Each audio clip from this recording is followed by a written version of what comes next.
보호자가 매일 9시간씩 직장에 다니면 우리 반려견은 보호자를 장시간 보지 못할 거고 정신적, 신체적 자극이 부족할 겁니다. 더 나아가서 직장 스트레스로 인해 보호자가 힘들어한다면 그러한 안 좋은 에너지가 반려견에게 옮겨갈 수 있다는 사실도 알고 계신가요?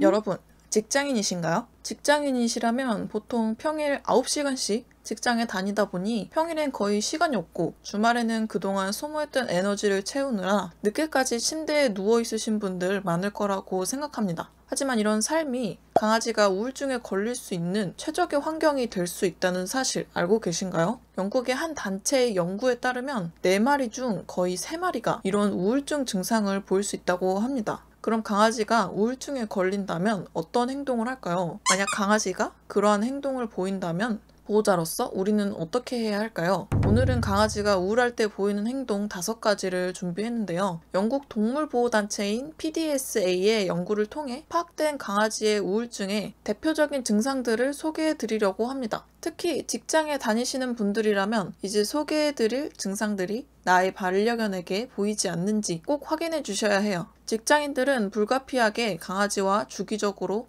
장시간 떨어져 있을 수밖에 없는데 그러한 상황으로 인해 생기는 강아지의 운동 부족, 보호자와의 상호작용이 부족해서 우울증이 걸릴 수 있기 때문입니다. 그럼 바로 강아지가 우울할 때 보이는 행동 알아보도록 할까요? 첫 번째, 평소 좋아하던 것에 흥미를 잃는다. 여러분의 강아지는 어떤 것을 좋아하나요? 장난감? 산책? 아니면 보호자의 애정어린 손길? 아니면 셋 다 좋아하는 강아지일 수도 있죠. 장난감을 흔들자마자 신나서 뛰어다니던 강아지가 하네스를 들고 오자마자 꼬리를 흔들며 현관문 앞에서 기다리던 강아지가 만져달라고 보호자의 팔에 앞발을 올려놓던 강아지가 어느 순간 그런 행동을 하지 않고 무관심한 행동을 취한다면 강아지 우울증을 의심해 볼 수 있습니다. 물론 갑자기 흥미를 잃어버렸다면 몸이 아픈 것은 아닌지 먼저 따져봐야 해요. 하지만 강아지가 신체적으로 이상이 없다고 하면 정신적인 스트레스, 즉 우울증일 확률이 높습니다. 보통 강아지 우울증은 환경에 큰 변화가 일어나서 적응을 하지 못했을 때 주로 나타나는데요. 예를 들어 가족 구성원이 추가되었거나 떠났거나 혹은 장기간 모습을 보이지 않을 때, 집을 이사했을 때, 정신적, 신체적 자극이 없을 때 주로 나타난다고 합니다. 제가 왜 직장에 다니시는 분들이라면 꼭 봐야 한다고 말씀드렸는지 어느 정도 짐작이 가시나요? 보호자가 매일 9시간씩 직장에 다니면 우리 반려견은 보호자를 장시간 보지 못할 거고 직장에서 소모한 에너지를 채우느라 급급한 보호자는 반려견에게 신경을 많이 못 써줘서 정신적, 신체적 자극이 부족할 겁니다. 더 나아가서 직장 스트레스로 인해 보호자가 힘들어한다면 그러한 안 좋은 에너지가 반려견에게 옮겨갈 수 있다는 사실도 알고 계신가요? 한 연구에 따르면 보호자의 스트레스 수준이 반려견의 스트레스 수준과 동일한 모습을 보인다고 합니다. 즉, 보호자가 우울증 증세가 보이면 반려견도 마찬가지로 우울증 증세가 보인다고 하죠. 꼭 직장 스트레스가 아니더라도 가족 간의 불화, 부부싸움 등으로도 보호자와 반려견의 우울증 증세가 심해진다고 합니다. 이러한 요소 하나하나가 축적이 되면 강아지는 마음의 병인 우울증을 앓게 될 거고 점점 신체에도 병이 생기기 마련이겠죠. 강아지가 몸이 아프지 않은데도 불구하고 자신이 좋아하던 것에 흥미를 잃었다면 꼭 우울증을 의심해보세요. 두 번째, 사료를 먹지 않거나 너무 과하게 먹는다. 좋아하던 사료를 잘 먹던 강아지가 갑자기 사료를 거부한다던가 혹은 편식이 있던 강아지가 갑자기 사료를 과하게 먹으려고 하고 심지어 바닥에 있는 음식까지도 주워 먹으려고 하나요? 우리 반려견이 사료를 갑자기 먹지 않거나 너무 과하게 먹는 행동을 보인다면 스트레스로 인한 우울증 증상일 수 있습니다. 미국 동물행동학회에서는 강아지의 우울증 증세는 사람의 우울증 증세와 매우 유사하다고 합니다. 사람이 우울하면 폭식하거나 단식하듯이 강아지도 똑같죠? 식욕을 결정하는 것은 바로 뇌에서 판단하는 것입니다. 즉, 입맛이 없다는 것은 신경쇠약과 관련이 있죠. 우울증으로 인해 심리적인 자극을 받으면 뇌에 스트레스로 작용을 하게 되고 더 나아가 뇌에 있는 식욕 중추도 자극받게 되어 식욕이 떨어지게 되는 겁니다. 그 반대인 폭식은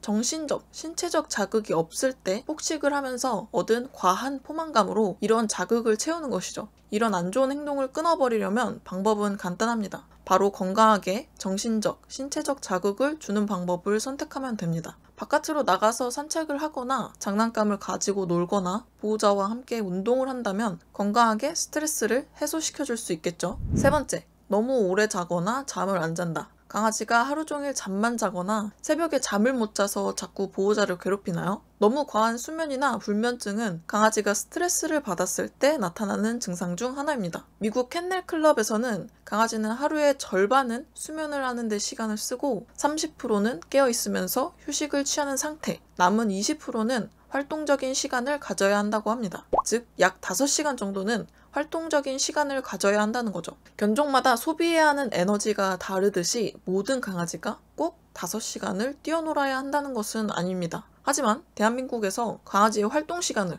채워줄 수 있는 직장인은 얼마나 될까요? 저는 많지 않다고 생각합니다. 강아지는 이렇게 신체 자극과 정신 자극이 없어 잠을 자는 시간이 많아지거나 에너지를 소비하지 못해 잠을 못 이루는 경우가 많습니다. 이러한 수면 패턴이 계속 악순환이 된다면 나중에 강아지 치매까지도 이어질 수 있다고 하네요. 네 번째, 발사탕을 한다. 발사탕. 반려견을 키우는 보호자분들이라면 발사탕이 뭔지 알고 계시죠? 발사탕은 사탕을 먹는 것처럼 강아지가 앞발이나 뒷발을 핥거나 깨무는 행동을 말합니다. 이 행동은 너무 과해지면 발바닥 패드 주변 살에 습진이 생겨 피부염이 생기기 때문에 못하게 하는 것이 좋은데요. 강아지가 스트레스를 받고 우울한데 왜 발을 핥을까요? 강아지에게 충분한 에너지 소비 시간을 주지 못했기 때문입니다. 강아지는 남은 에너지를 써버리기 위해 발을 핥으면서 자신이 가진 에너지를 소모하죠. 또한 자신의 불안한 마음을 진정시키기 위해 발을 핥기도 합니다. 사람이 불안하면 자신의 몸을 만지는 것과 비슷하게 강아지는 발사탕을 하죠. 이 행동은 보통 반려견들에게 자주 보이긴 하지만 털이 축축해질 정도로, 흰털이 빨개질 정도로 과하게 장시간 핥는다면 스트레스를 받고 있다는 증표일 수 있습니다. 물론 강아지가 신체적으로 질병이 있지 않다는 전제하에 추측할 수 있다는 뜻이죠. 따라서 강아지가 만성 피부염이나 관절염과 같이 질병이 없고 신체적으로 건강한데도 하루 종일 발사탕을 한다면 우리 반려견이 스트레스를 받고 우울하구나 라고 생각해 볼 수 있겠죠. 다섯 번째, 집안을 어지럽힌다. 퇴근을 하고 집에 돌아왔는데 집이 엉망진창이 되었나요? 혹은 강아지가 보이는 물건마다 씹고 뜯고 망가뜨려 놓나요? 아직 어린 자견이라면 호기심이나 이빨이 간지러워서 주변에 있는 물건을 씹을 수 있는데요. 원래 그런 행동을 보이지 않다가 집안을 어지럽힌다면 강아지 우울증을 의심해 볼 수 있습니다. 발사탕과 마찬가지로 강아지는 산책이나 놀이를 하지 못해 쌓인 에너지를 풀기 위해 집안을 어지럽히게 됩니다. 보호자가 나갔을 때 보호자와 떨어진 그 시간이 스트레스가 되거나 에너지를 풀지 못해 생긴 스트레스로 인해 생기는 행동이죠. 이 행동도 보호자가 우리 반려견과 많은 상호작용을 하고 놀아준다면 없어지겠죠? 지금까지 강아지가 우울할 때 보이는 행동 5가지 정리해 드릴게요. 첫 번째, 평소 좋아하던 것에 흥미를 잃는다. 두 번째, 사료를 먹지 않거나 과하게 먹는다. 세 번째, 너무 오래 자거나 잠을 안 잔다. 네 번째, 발사탕을 한다. 다섯 번째, 집안을 어지럽힌다. 강아지 우울증은 의외로 쉽게 해결할 수 있습니다. 강아지와 함께하는 활동적인 시간을 늘리기만 하면 거의 대부분의 증세는 없어질 거예요. 지금까지 바쁘게 살아오면서 신경을 못 썼던, 항상 나의 뒤를 지켜주던 반려견을 뒤돌아보면서 오늘만큼은 퇴근을 하고 반려견과 함께 가볍게 산책을 해보는 것은 어떨까요? 반려견과 산책을 할 때 안 좋은 행동이 궁금하시다면 오른쪽 위에 카드를 클릭해보세요. 오늘 영상이 도움이 되셨나요? 도움이 되셨다면 구독과 좋아요 부탁드려요. 그럼 안녕!